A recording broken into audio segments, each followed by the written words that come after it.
आप अपनी औकात भूल गए थे, अपनी औकात में आ जाएं। सच में आपको बता रहा हूँ, ये सारी सज़ा इसलिए मिल रही है क्योंकि पाकिस्तानी अपने कपड़ों से बाहर फैल के निकल आए थे। इनको अपनी औकात भूल गई थी। हम मिनहसल कौम, गुलामी नामंजूर, हम आज़ाद हैं, एब्सोल्युटली नॉट, इस तरह की बकवास करके हम लोग ऐसा तस्वुर करना शुरू हो गए थे कि हम कोई बड़े आज़ाद ख्याल और जैसे आप कह रहे हैं कि सेल्फ सफिशिएंट और अपने कदमों पे खड़े हो गए। ये कसूर मौजूदा हुकूमत का इतना नहीं है जितना माजी की हुकूमत। जय हिंद दोस्तों, मैं मिंदर शर्मा स्वागत करता हूं वन वर्ल्ड हिंदी में आपका। उम्मीद करता हूं आप खुश और स्वस्थ है। दोस्तों आइए दिखाते हैं पाक मीडिया की एक और लेटेस्ट डिबेट, जिसमें कैसे डिस्कशन किया जा रहा है कि पाकिस्तान के बड़ बोलेपन को आज पाकिस्तान की आवाम कैसे भुगत रही है। क्योंकि कहीं न कहीं IMF ने लगभग पाकिस्तान को पिछवाड़े पे लात मार दी है। अगर उसको पैसा देना भी होता तो वो बहुत टाइम पहले पाकिस्तान को पैसा दे दिया होता, क्योंकि IMF को भी सीधा सीधा पता है कि पाकिस्तान के पास देने के लिए वापस कुछ भी नहीं है। क्योंकि इन भिखमंगों और कसकोल लिए हुए घूमते हुए देश के पास अपने रिसोर्सेज पैदा करने के लिए कोई ऐसा नेता मौजूद नहीं है पाकिस्तान में कि जो कुछ इकोनॉमी को स्टेबल कर पाए या कुछ एक्सपोर्ट वगैरह बढ़ा के इकोनॉमी को स्टेबल पाकिस्तान की कर ले और पाकिस्तान की आवाम को कुछ सहूलियत दे सके। तो ऐसा कुछ सिस्टम न देखते हुए तो इस पाकिस्तानी एंकर ने बड़ी जबरदस्त तरीके से क्लास लगाई है। और ये हमेशा से पाकिस्तान के हुक्मरानों, पाकिस्तान के ब्यूरोक्रेसी को हमेशा से राय देता रहा है कि आप इस तरीके से चलो, इस तरीके से चलो, जबकि इसकी तरफ बिल्कुल भी ध्यान नहीं दिया जा रहा है। एक अकेला जो पाकिस्तान का एंकर है जो पाकिस्तान की इकोनॉमी पे बोलता है। तो दोस्तों देखिए डिबेट और कमेंट में अपनी प्रतिक्रिया जरूर दें। जय हिंद, वंदे। प्लीड ना हो, लेकिन किसी ने मेरी बात नहीं सुनी। मैंने कहा रुपए की अहमियत टके की नहीं रहेगी। और देखें आज मैं सुरखरू हूं, टके की कदर रुपए से ज्यादा है। यह बांग्लादेश की करेंसी है टका, अब आप टके के भी नहीं हो, ठीक है। वो उर्दू की कहावत बदल दो कि टके की भी कदर नहीं है, अब टके के भी नहीं हो आप, मतलब करेंसी के हिसाब से, ठीक है। खुलांच हुआ पड़ा आपका मुल्क दिवालिया होने के नहज पर। मैं हमेशा कहता रहा कि डॉलराइज करो, कह रहे अगर डॉलराइज कर दिया तो 170 रुपए का डॉलर हो जाएगा, अभी 280 का हो गया। अब नाच लो, गा लो, दर्दे डिस्को दर्दे डिस्को। मैंने कहा कि डॉलर लोगों को खरीदने दो, डॉलराइज करो पाकिस्तान की इकोनॉमी।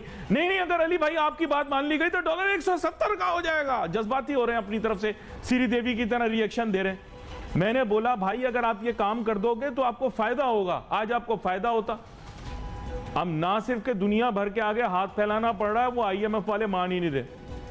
वो ऐसे टशन आपको दिखा रहे हैं ना, बिल्कुल वो ऐसे टशन दिखा रहे हैं, आपको समझ में नहीं आ रहा कि आप करो क्या। आप कह रहे हो नई शर्तें, नई शर्त उनकी कोई नहीं थी। ये पहले ही उन्होंने बता दिया था कि आपका सिलसिला चलेगा ही नहीं, आपकी इकोनॉमी तो सस्टेनेबल ही नहीं है। बड़े ड्रामे कर रहे थे, गुलामी नामंजूर, एब्सोल्युटली नॉट। उन्होंने हाथ मरोड़ मरोड़ के तोड़ दिया। अब आगे पता नहीं क्या करेंगे उसके साथ। सॉरी, ये अब आगे नहीं बता सकता क्या करेंगे, समझ तो आप गए होंगे कि आपके साथ हो क्या रहा है। अब रोज IMF बदल जाता है। वो कहते हैं हम नहीं बात कर रहे आपसे। अब उन्होंने आपको कह दिया वहां रुजू करो, और जिनसे रुजू करना है उन्होंने आपको बोल दिया इलेक्शन करवाओ। ये मैंने आपको नई बात बता दी। कोई मार्केट के अंदर ये बात नहीं कर रहा, सब होंठ सीकर बैठे हुए हैं, क्योंकि कोई नर का बच्चा ये कहने के लिए तैयार नहीं है। उन्होंने कहा, रुख दिखाया, बोला वेस्ट के पास जाओ। वेस्ट ने आपको ट्विटर के जरिए सिग्नल कर दिया इलेक्शन करवाओ। इलेक्शन नहीं करवाओगे तो वो फिर नोटू नहीं देंगे। अब कर लो जो करना है। मेरे साथ बहुत ही आम मेहमान शामिल है गुफ्तगू, जनाब डॉक्टर शुजात मुबारक साहब, मुल्क के मारूफ मईशतदान। वेलकम करता हूं आपको शो में। थैंक यू अली भाई। डॉक्टर मुबारक साहब, आज जिस मौजू के ऊपर हम बात कर रहे हैं वो ये है कि IMF कह रहा है कि मैं नहीं मानूंगा, और बात यह है कि पाकिस्तान कह रहा है कि मान जा मेरी जान मान जा। लेकिन अब प्रॉब्लम ये हो रही है कि जनाबे वाला, आज मैं आपसे जिस मौजू पर बहस करने वाला हूं, ये मैंने पूरा हफ्ता इसी पे प्रोग्राम किया है, वो ये है कि जनाबे वाला पाकिस्तान की इकोनॉमी सस्टेनेबल नहीं है। पाकिस्तान के मॉडल के अंदर कुछ सस्टेनेबल नहीं है। सबसे पहली आर्गूमेंट आपके सामने रखूंगा, जो कि बजिद हो के आप मेरी बात नहीं मानेंगे, लेकिन साइंस की किताब ये मजबूर कर देगी कि आपको मानना पड़ेगा। इकोनॉमिक्स के अंदर first factor of production land है। पाकिस्तान रकबे के हिसाब से 33वें नंबर पर, आबादी के हिसाब से 5वें नंबर के ऊपर आता है। आपको पता होगा 6 से अब 5वें पे आ गए हम लोग, और कुछ नहीं तो घर में क्रिकेट टीमें जरूर पैदा कर रहे हैं तपा के। तो पोलियो वैक्सीन का कोई असर नहीं हो रहा भाई, ये मैं बता दूं। तो डॉक्टर शुजात मुबारक साहब, आपको मैं ये जानना चाहूंगा आपसे कि रकबे के हिसाब से आप 33वें नंबर पर हो, आबादी के हिसाब से 5वें नंबर पर हो। अब प्लीज साइंस की किताब ना पढ़वाना, क्योंकि मैं आप जाकर रद्दी में भेज दूंगा अगर आज आपने ये नफी कर दी कि नहीं वसाइल हैं। सॉरी नहीं है। Thank you very much Ali भाई, आपने बड़ी जोशो खरोशी के साथ पाकिस्तान की इकोनॉमी का केस प्लीड किया, लेकिन उसकी जो डायरेक्शन है वो बड़ी रियलिस्टिक भी है और बड़ी अफसोसनाक भी है। एक बात जिससे मुझे आपसे एग्री करना पड़ेगा वो ये है कि शायद आप पाकिस्तान की इकोनॉमी की सस्टेनेबिलिटी की बात करते हैं, मैं थोड़ा सा उसको माइक्रो कर लेता हूँ, थोड़ा फोकस कर लेता हूँ। पाकिस्तान की जो डेट है वो सस्टेनेबल नहीं है। ये बात मैं भी कर चुका हूँ और आपके प्रोग्राम में और भी बहुत सारे माहिर मईशत कर चुके हैं। जो मेरी एक उस्ताद हैं प्रोफेसर साहिबा, वो भी आपके प्रोग्राम में बात कर चुकी हैं कि पाकिस्तान की डेट सस्टेनेबल नहीं है। इसका मतलब ये कि 2019 के बाद पाकिस्तान ने जो कर्जा दिया था वो कर्जा पाकिस्तान के पास समझ लें वसातत नहीं है, या पाकिस्तान के पास इतनी अहलियत नहीं होगी कि उस कर्जे को वापस कर सके। और ये स्टडी की थी IUBM के चंद प्रोफेसर थे उन्होंने एक्सप्लिसिटली इस चीज को डिमॉन्स्ट्रेट किया कि पाकिस्तान की जो डेट है वो सस्टेनेबल नहीं। लेकिन मैंने जो आपके सामने डेमोन्स्ट्रेट किया कि साइंस की किताब कह रही है कि आप रकबे के लिहाज से 33वें नंबर पर और आबादी के हिसाब से 5वें नंबर पर जो है वो साइंस यही है। देखिए एम्पिरिकल डेटा लेके प्रूव किया, ये साइंस यही है। अब दूसरी बात ये कि जो मैं आपको बता रहा हूँ और ये भी साइंस है कि पाकिस्तान की एक्सपोर्ट सस्टेनेबल नहीं है। अब आप पूछे क्यों नहीं है? क्यों नहीं है? वजह यह है कि आपकी जितने भी रॉ मटेरियल्स हैं, आपकी जितनी भी इनपुट्स हैं, वो सारे की सारी आप इंपोर्ट करते हैं। तो पाकिस्तान की इस वक्त एक्सपोर्ट जितनी भी है, सबको पता है कि ये इंपोर्ट ड्रिवन एक्सपोर्ट है पाकिस्तान की। आप इंपोर्ट करेंगे रॉ मटेरियल, आप कंपोनेंट्स इंपोर्ट करेंगे और कई दफा आप लेबर इंपोर्ट करेंगे जो स्किल्ड ह्यूमन रिसोर्स है, फिर आप जाके चीजें प्रोड्यूस करते हैं और फिर आप मुंह की बात कर रहे होते हैं। अब मेरी बात सुनिए। हाँ, मैं सुन रहा हूँ। जब तक आप ये जो इनपुट आप इंपोर्ट करें, इस पूरे की पूरी वैल्यू चेन को इंडिजिनस नहीं करते, यानी कि आप पाकिस्तान के अंदर ये जो बैकवर्ड जितनी वैल्यू चेन है ये चीजें नहीं बनाते हैं, उस वक्त तक पाकिस्तान की एक्सपोर्ट सस्टेनेबल नहीं होंगी। और उस वक्त तक स्टडीज की किताब बदलवा दें, उसके अंदर जो निसाब में जो बकवास लिखी हुई है वो बदलवा दें। यकीन करें जैसे आप कह रहे हैं वैसे करूंगा, क्योंकि आपकी पाक स्टडीज की किताब में ये बकवास लिखी हुई है कि आप वसाइल से मालामाल हैं इसलिए हम परवाही नहीं करते। आप मुझे कह रहे हैं कि हम इंडिजिनसली प्रोड्यूस नहीं कर रहे। पाक स्टडीज की किताब बकवास पढ़ा रही है कि हमारे पास सब कुछ है, सारी दुनिया की सारी नेमतें नौजुबिल्ला हमारे पास हैं। आप मुझे बता दें, आप निसाब बदलवा दें, मैं आपकी बात मान जाऊंगा। देखें ये एक अलग बहस है। वैसे पाकिस्तान स्टडी पे यकीन कौन करता है, कितना करता है, ये आप एक सर्वे करवा लीजिएगा तो आपको पता चल जाएगा।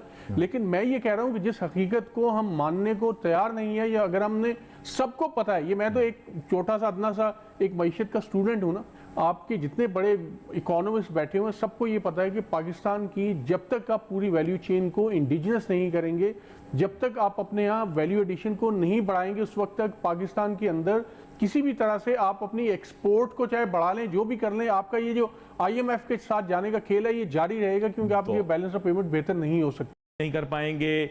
मुल्क के अंदर तिजारती खसारा बढ़ता चला जाएगा। अगर इसको देखूं तो इसके माने ये है कि पाकिस्तान की फॉरेन एक्सचेंज पोजीशन भी कभी स्टेबलाइज नहीं हो पाएगी बगैर बैरूनी मदद के। तो आपने कुछ ना कहते हुए सब कुछ कह दिया, अब बच क्या गया? पाकिस्तान की इकोनॉमी सस्टेनेबल नहीं है। तीसरा आपने कह दिया कि ह्यूमन रिसोर्स या पॉपुलेशन भी जो है वो सस्टेनेबल नहीं है। तो आप मुझे बताएं कि फिर आप क्या बच गया बाकी, और क्या समुद्र मतलब बहर अरब में जाके छलांग मार दूं बस? एक और चीज, एक तो वो जो डेट सस्टेनेबल नहीं है वो मैंने वो एम्पिरिकल स्टडी है, मैं भी ये कह रहा हूं। वो सर ट्रेड के भी नंबर्स एम्पिरिकल स्टडी है, कोई मैंने आपने इजाद तो नहीं किया ट्रेड डेफिसिट। अब देखें, जो तीसरी चीज या चौथी चीज समझ लें, वो आपके पब्लिक एक्सपेंडिचर्स, जो आपके गवर्नमेंट के एक्सपेंडिचर्स हैं, ये भी सस्टेनेबल नहीं है। शहबाज शरीफ साहब ने कह दिया कि वो बहुत ऑस्टेरिटी मेजर्स ले रहे हैं और बहुत सारी चीजें जो है वो एक्सपेंडिचर कम कर रहे हैं, लेकिन वो एक दिखाने की सारी चीजें, जो रियल लेटर एंड स्पिरिट के अंदर जो गवर्नमेंट एक्सपेंडिचर उस वक्त कम होंगे जब आप इनकी एलोकेशंस कम करेंगे। आपने एलोकेशन सर आप 1000 अरब करवा ली तक सस्टेनेबल नहीं है। जब आप सही बोल रहा हूं? बिल्कुल ऐसे सैलरीज और पेंशन सस्टेनेबल नहीं है सस्टेनेबल। तो इसका मतलब ये है कि ये जो हम अनसस्टेनेबिलिटी का एक हुजूम, जिसमें आपके डेट अनसस्टेनेबल, जिसमें आपका पॉपुलेशन बल्ज अनसस्टेनेबल, आपके बढ़ते हुए जो सोशल इश्यूज हैं वो unsustainable, inflation unsustainable, debts unsustainable, तो इसका मतलब ये कि आपको कोई ऐसा पॉइंट ढूंढना है कि इस तूफान के आगे ये जो इतना बड़ी ये जा रहा है ये चीजें, इसके आगे वो बंद तो बांधना पड़ेगा ना। तो वो बंद इस तरह नहीं बनेगा, वो बंद इस तरह बनेगा कि आपको एक लॉन्ग टर्म कोई बैठ के कोई पॉलिसी डेवलप करनी पड़ेगी। अफसोस ये है कि देखें आप कुछ कर रहे हैं नहीं कर रहे, इकोनॉमी बेहतर हो रही है या नहीं हो रही, लेकिन कम से कम आपके जो एक्शन है वो तो क्लियर होने चाहिए। आपके एक्शन तो ये होने चाहिए कि ठीक है हम कोशिश कर रहे हैं लेकिन चीज़ें संभल नहीं रही हैं। आपका वजीर खजाना डायरेक्टली IMF को धमकी दे रहे हैं। भाई IMF को आप धमकी दे के पाकिस्तान का केस और ख़राब कर रहे हैं। पहले धमकी दी, फिर अब कह रहे हैं कि IMF नहीं देता तो ना दे। आपके पास अल्टरनेटिव ऑप्शन है क्या? तो खुदा के लिए अपनी पर्सनल ईगोज को साइड पे रख के नेशनल लेवल पे सोचना होगा और नेशनल लेवल पे देखेंगे क्या चीज़ें जो है ना हमें सूट करती है और फिर वो आप अपनी स्टेटमेंट दें। साहब आपको समझना पड़ेगा कि ये पॉलिटिकल सुसाइड है। अभी सारी शराइत को मानने के बाद इट इज़ बट क्लियर, दीवार के ऊपर इबारत लिखी हुई है कि आप समझ जाएं इस बात को कि government will become extremely and has become extremely unpopular due to measures to satisfy the IMF। एक स्टेटमेंट मुझे दे दें और ये आप ऑन रिकॉर्ड रख लें, आप बेशक उबैद भाई को भी कह दें, ये चला दीजिएगा कि पाकिस्तान को हर हाल में IMF के साथ जाना पड़ेगा, IMF की हर शर्त माननी पड़ेगी एक्सेप्ट फॉर सोवरेनिटी, अगर आप पाकिस्तान की मईशत को बचाना चाहते हैं तो। ये बेशक आप ये मेरी स्टेटमेंट लिख लें और रिकॉर्ड पे रख लें। अगर पाकिस्तान IMF के पास नहीं जाएगा तो आपके बहुत सारे मुल्क, मैं एक आपका दोस्त जाना पड़ेगा, आपकी डील होने वाली है। दूसरे मुल्क के लिए $5 बिलियन का उन्होंने फौरन डिपॉजिट दे दिया और आपके लिए वो कह रहे हैं कि आप पहले IMF से एग्री करें। IMF आपको ये कह रहा है कि आप अपने दोस्त ममालिक की तरफ जाएं। वो तो मेरा सिर्फ ये कहना है कि आप IMF को धमकी मत दें। IMF ने जो चीजें कही हैं आप उनको किसी भी तरीके से कुछ करने के बाद कुछ नेगोशिएशन करें, कुछ उन पे अमल करें और ये एग्रीमेंट को आगे बढ़ाएं। डॉक्टर शुजात मुबारक साहब, वेस्ट आपको सबक सिखा रहा है कि आप अपनी औकात भूल गए थे, अपनी औकात में आ जाएं। सच में आपको बता रहा हूं, ये सारी सजा इसलिए मिल रही है क्योंकि पाकिस्तानी अपने कपड़ों से बाहर फैल के निकल आए थे। इनको अपनी औकात भूल गई थी। हम मिनहसल कौम, गुलामी नामंजूर, हम आज़ाद हैं, एब्सोल्युटली नॉट, इस तरह की बकवास करके हम लोग ऐसा तस्वुर करना शुरू हो गए थे कि हम कोई बड़े आज़ाद ख्याल और जैसे आप कह रहे हैं कि सेल्फ सफिशिएंट और अपने कदमों पे खड़े हो गए। ये कसूर मौजूदा हुकूमत का इतना नहीं है जितना माजी की हुकूमत का है। और I am sympathiser of Imran Khan. ये जानते बूझते मैं आपको बता रहा हूं कि सबसे गलत काम जो इमरान खान ने किया वो ये किया, गुलामी नामंजूर, एब्सोल्युटली नॉट, बयानियां हमारे खिलाफ, आज रजीम चेंज, ये नॉनसेंस बोलने के बाद हम गए फंस। मैं आपको एक्नॉलेज कर रहा हूं ये जिस